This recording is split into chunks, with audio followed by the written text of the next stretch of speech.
दोस्तों, एक मिनट में कभी किसी की जिंदगी नहीं बदलती।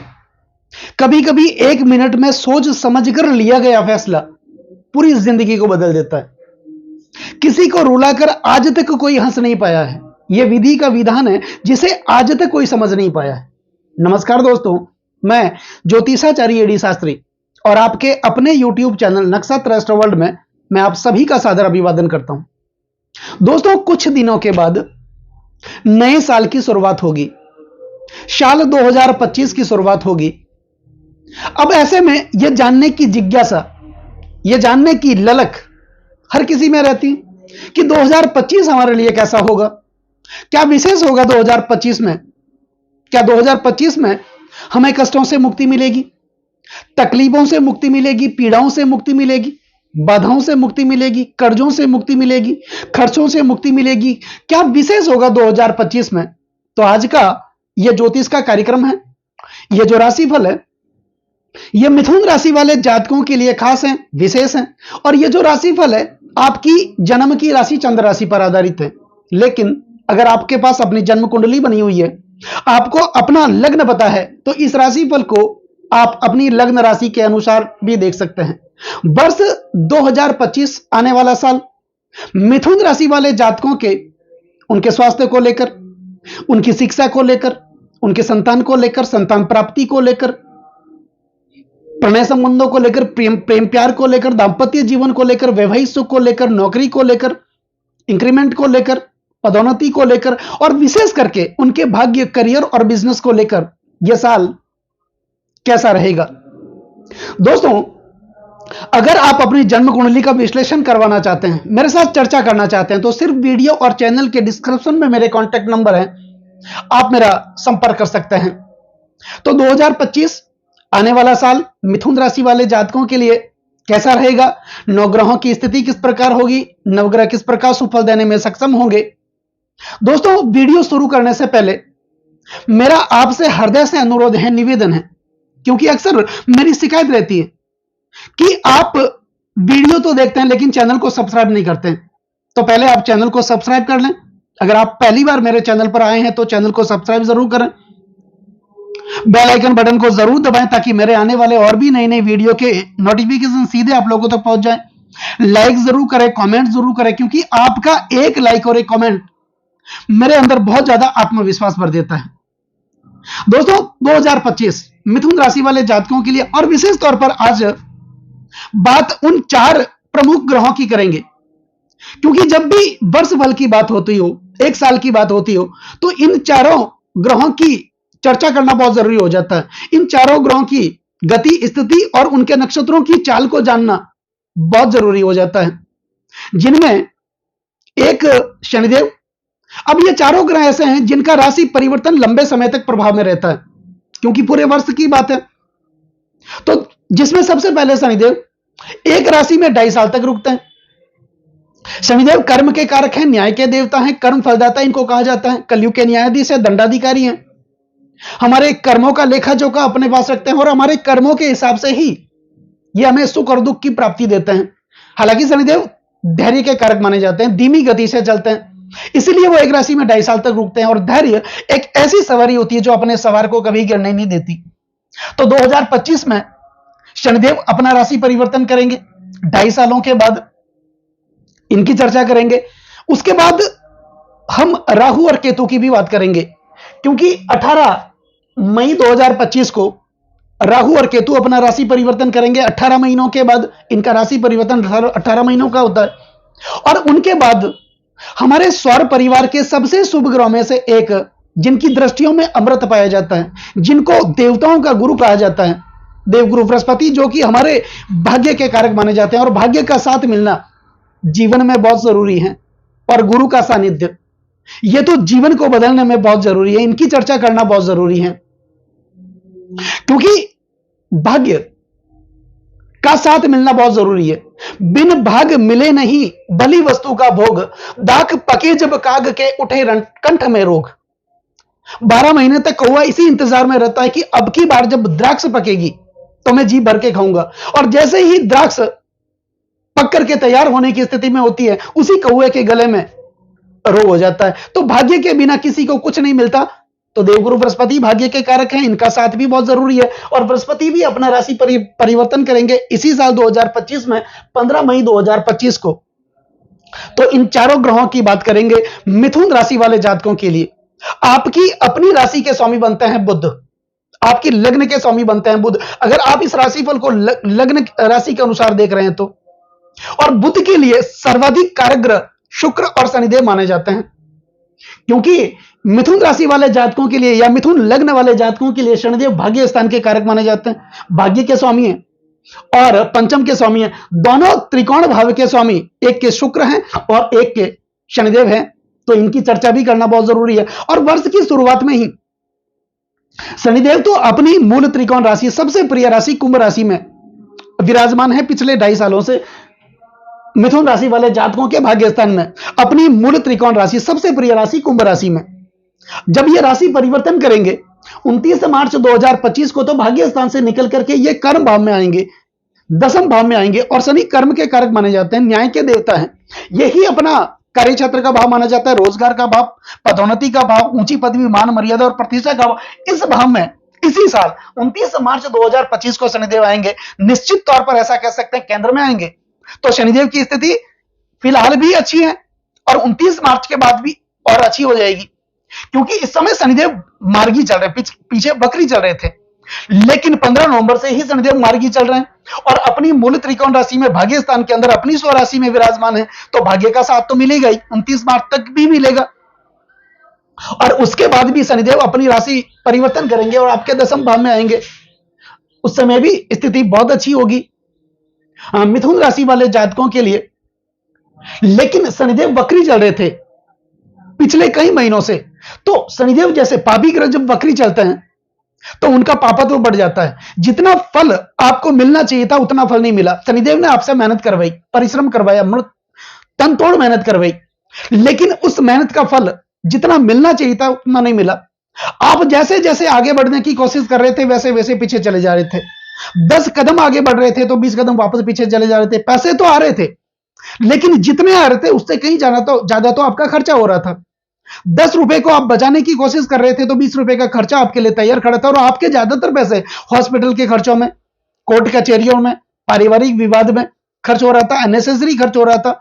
बिना फालतू की आप यात्राएं कर रहे थे, लोगों के साथ तनाव ले रहे थे, बिना फालतू की बातें कर रहे थे, आपको अपनी योग्यता का साथ ही नहीं मिल रहा था। गलत वाणी के कारण लोगों के बीच कटुता बनी हुई थी। आप कहना कुछ और चाह रहे थे, लोग समझना कुछ और चाह रहे थे। जिनके लिए आपने सुख दुख में साथ दिया, सुख दुख में भागीदार बने, वे ही आपके दुश्मन बन गए। जो लोग आपका साथ लेकर के जीवन में आगे बढ़े, जब आपकी बारी आई तो आपका साथ छोड़ करके वो चले गए। तो ऐसी स्थितियां पिछले कई महीनों से देखने को मिली मिथुन राशि और मिथुन लग्न वाले जातकों के लिए। लेकिन 15 नवंबर से ही शनिदेव मार्गी चल रहे हैं तो स्थिति अच्छी है, क्योंकि मिथुन राशि वाले या मिथुन लग्न वाले जातकों के लिए शनिदेव मूल त्रिकोण राशि में भाग्य स्थान के अंदर विराजमान है, भाग्यस बनकर के भाग्य स्थान के अंदर विराजमान है। और वर्ष की शुरुआत में ही शुक्र, जो कि पंचम भाव के स्वामी है, शनि और शुक्र की युति बनेगी। तो यहां पर बहुत अच्छी स्थिति का निर्माण होगा। शनि और शुक्र प्रबल मित्र माने जाते हैं। तो वर्ष की शुरुआत में ही ऐसी स्थितियां बन रही है। अब कहा जाता है कि जिनका आगाज अच्छा होता है उसका अंत भी अच्छा ही होता है। तो वर्ष की शुरुआत में ही यह जो पूरा साल है, मिथुन लग्न या मिथुन राशि वाले जातकों के लिए अच्छी स्थिति का निर्माण होने वाला है। जो मेहनत आपने की, जो बीज आपने बोया, जो वृक्ष आपने लगाया, वो वृक्ष विशाल वृक्ष बनकर के आपके लिए फल देने की स्थिति में तैयार खड़ा है। आप ऐसा समझ सकते हैं, क्योंकि यहीं पर परमपिता परमात्मा की कृपा होगी और ऐसे में आपके लिए भाग्य उन्नति के द्वार खुलेंगे। अब दोस्तों, अब इन चारों ग्रहों की बात जब करेंगे तो सबसे पहले शनिदेव की बात करेंगे। अब शनिदेव जब आपके दसम भाव में आएंगे 29 मार्च 2025 को, यही उपचय भाव माना जाता है। यहां पर शनिदेव की स्थिति अत्यंत शुभ मानी जाती है। तो यहां पर आएंगे। अब शनिदेव के पास मुख्यतः क्या है, 3 दृष्टियां मानी जाती हैं। शनिदेव जिस भाव में विराजमान होते हैं उस भाव से तीसरे भाव में दृष्टि करते हैं, सप्तम भाव में दृष्टि करते हैं और दसम भाव में दृष्टि करते हैं। दोस्तों, सप्तम दृष्टि तो एक जनरल दृष्टि मानी जाती है। सभी ग्रह अपने भाव से सप्तम भाव में दृष्टि करते ही हैं, क्योंकि सप्तम भाव पति पत्नी का होता है और हमारी निजी प्रॉपर्टी का होता है। हर व्यक्ति अपनी पत्नी की और अपनी निजी प्रॉपर्टी की सुरक्षा देखरेख स्वयं करता है, इसलिए सब ग्रहों को यह दायित्व दिया गया है अपने से सप्तम भाव को देखने का। लेकिन इसके विपरीत शनिदेव को दो महत्वपूर्ण दृष्टियां दी गई है। कौन सी? तीसरी दृष्टि और दसम दृष्टि। अब शनिदेव 29 मार्च को 2025 को ये राशि परिवर्तन करेंगे करके भाग्य स्थान से निकल करके कर्म भाव में आएंगे, तो यहीं पर कर्म और भाग्य का साथ भी मिलेगा। जो काम डिले हो रहा था वो अचानक से बनना शुरू होगा, जिस काम में विलंब हो रहा था, लगातार बाधाएं आ रही थी, भाग्य का साथ नहीं मिल रहा था, यहां से भाग्य का साथ मिलेगा और आपके कर्म का, आपकी मेहनत का पूर्ण प्रतिफल आपको देखने को मिलेगा जब दसम भाव में शनि आएंगे 29 मार्च 2025 को। अब यही भाव ऊंची पदवी, मान मर्यादा और प्रतिष्ठा का माना जाता है। निश्चित तौर पर आपको प्रतिष्ठा मिलेगी, मान सम्मान और पद मिलेगा। जहां भी समाज में, परिवार में, कुटुंब में मांगलिक कार्य होंगे, शुभ कार्य होंगे, वहां पर आप क्या करेंगे? बढ़ चढ़ करके हिस्सा लेंगे, जिसके कारण क्या होगा? आपका कद बढ़ेगा। यही काम, यही जो भाव है आपके कार्य क्षेत्र का, तो आपके कार्य क्षेत्र में उन्नति देखने को मिलेगी, आपके रोजगार में वृद्धि देखने को मिलेगी, आपकी आर्थिक स्थिति अच्छी होगी, वित्तीय स्थिति आपकी अच्छी होगी। आप कर्जों से जूझ रहे थे, वो कर्जा उतरेगा धीरे धीरे। खर्चों से आप परेशान थे, माता पिता के स्वास्थ्य को लेकर आप चिंतित थे, अपने बच्चे को स्वास्थ्य को लेकर आप चिंतित थे, तो इस ऐसी परिस्थितियों से आप मुक्त होंगे जब शनिदेव आपके दसम भाव में आएंगे। यही दसम भाव आपके सपनों का, आपके इच्छाओं का भाव माना जाता है। पिछले कई वर्षों से आप सपना देख रहे थे, इच्छाएं देख रहे थे, लेकिन आपके सपने और आपकी इच्छाएं लगातार दब रही थी। आपकी योग्यता भी बाहर निकल करके आएगी, आपके अंदर वाणी कुशलता बढ़ेगी और आप अपनी वाणी कुशलता के कारण अपने फंसे हुए काम को निकालने में माहिर होंगे। तो यहां पर आपका आत्मविश्वास भी बढ़ेगा जब शनिदेव आपके उपचय भाव में, दशम भाव में आएंगे। अब यहां से शनिदेव की तीसरी दृष्टि 29 मार्च 2025 के बाद आपके द्वादश भाव पर होगी। द्वादश भाव यह खर्चों का भाव माना जाता है, अन्यत्व और परत्व का भाव माना जाता है और विशेष करके सैन्य सुख का प्रतिनिधित्व करता है। तो इस भाव पर शनिदेव की दृष्टि का जाना, यही भाव विदेश का भाव माना जाता है, लंबी दूरी का भाव माना जाता है, नदी के उस पार का भाव माना जाता है। तो हमारे लिए नदी का उस पार, समुद्र का उस पार मतलब विदेश हुआ। जो लोग विदेश जाने को इच्छुक थे कई सालों से, लेकिन वीजा की प्रॉब्लम आ रही थी, लोन की प्रॉब्लम आ रही थी, अपने बच्चों को हायर एजुकेशन के लिए अगर आप बाहर भेजना चाहते थे, उसमें दिक्कतें आ रही थी, तो 29 मार्च 2025 के बाद शनि की दृष्टि होगी द्वादश भाव पर। निश्चित तौर पर आपके बच्चे हायर एजुकेशन के लिए विदेश जाएंगे, वीजा की जो प्रॉब्लम आ रही थी वो दूर होगी। और या फिर आप इंपोर्ट एक्सपोर्ट का काम करते हैं तो आपके लिए भी बहुत अच्छी स्थिति का निर्माण होगा, यहां पर विदेशों से अर्निंग की प्राप्ति होगी। तो कुल मिलाकर के यही भाव प्रॉपर्टी का भाव माना जाता है, निवेश का भाव माना जाता है। आपने अपनी प्रॉपर्टी का निवेश, अपने धन का निवेश अपनी प्रॉपर्टी में किया है, उसका अच्छा लाभ नहीं मिल रहा था, पैसे फंस रहे थे, फंसाने वाले अपने लोग थे, ऐसी स्थितियां थी आपके जीवन में, वो दूर होगी शनिदेव की जब दृष्टि आपके द्वादश भाव पर होगी। अब यहां से शनिदेव की दृष्टि आपके सप्तम भाव पर होगी, सीधी दृष्टि 29 मार्च 2025 के बाद। तो यही चतुर्थ भाव, सप्तम दृष्टि चतुर्थ भाव पर होगी, आपकी अपनी राशि के स्वामी बुध की राशि पर। यह बुध का घर है, यहां पर शनि की दृष्टि का होना, अच्छी स्थिति का निर्माण होगा, प्रॉपर्टी का लाभ मिलेगा। अगर आपका मकान नहीं है घर का, वो सपना भी आपका पूरा होगा। आपके पास गाड़ी नहीं है, वाहन नहीं है, वो सपना आपका पूरा होगा। और अगर आप राजनीति में हैं या पहले से राजनीति से जुड़े हुए हैं, आपके लिए अच्छी स्थिति का निर्माण शनिदेव यहां पर करेंगे, क्योंकि यही चतुर्थ भाव राजनीतिक दृष्टि से काफी महत्वपूर्ण भाव माना जाता है, क्योंकि यह भाव जनता के समर्थन को दिखाता है और जनता के समर्थन के बिना राजनीतिक सफलता नहीं मिलती। और यही भाव विरासत का भाव, अब कई लोगों को राजनीति विरासत में मिल जाती है और कई लोग अपने मेहनत के बलबूते पर राजनीति में एक मुकाम हासिल करते हैं। तो शनि की दृष्टि 29 मार्च के बाद राजनीतिक दृष्टि से अगर देखा जाए तो जो लोग पॉलिटिशियन है उनके लिए तो अच्छी स्थिति का निर्माण होगा। माता के साथ अच्छे संबंध स्थापित होंगे, वात्सल्य भरा, प्रेम भरा संबंध आपका स्थापित होगा। प्रॉपर्टी का, भूमि का, भवन का, मकान का, वाहन का सुख आपको प्राप्त होगा, पारिवारिक सुखों की प्राप्ति होगी, भाइयों के साथ अच्छे वैचारिक संबंध स्थापित होंगे, तो अच्छी स्थिति का निर्माण होगा। अब यहां पर शनि की दसम दृष्टि की बात कर लेते हैं, तो 7, 8, 9 और 10 आपके सप्तम भाव पर जा रही है। शनि की दृष्टि सप्तम भाव पर जाना मतलब यही भाव दसम से दसम होने के कारण आपके कार्य क्षेत्र का, आपके रोजगार का भाव, आपके व्यापार का भाव माना जाता है। तो व्यापारिक गतिविधियां यहां पर बढ़ेगी, आप मेहनत करेंगे, परिश्रम करेंगे, आगे बढ़ने के लिए लगातार प्रयासशील रहेंगे, क्योंकि शनि कर्म के कारक हैं। वो मेहनत करवाते हैं, बैठने ही नहीं देते। जब तक आप अपने लक्ष्य को प्राप्त नहीं कर लेते शनि, जब तक आपको बैठने ही नहीं देते। तो यहां पर हाँ, एक बात जरूर है, पति पत्नी के बीच थोड़ा सा अलगाव हो सकता है। अगर आपने अपनी ईगो की जो आदत है वो नहीं छोड़ी, तो अपने आप को बड़ा समझने की कोशिश की, तो यहां पर पति पत्नी के दाम्पत्य जीवन में थोड़ी सी समस्याएं हो सकती है। तो दोनों एक दूसरे की कदर करते हुए, एक दूसरे की भावनाओं की इज्जत करते हुए, समझ करके, एक दूसरे की बातों को समझ करके आप जीवन में लगातार आगे बढ़ेंगे।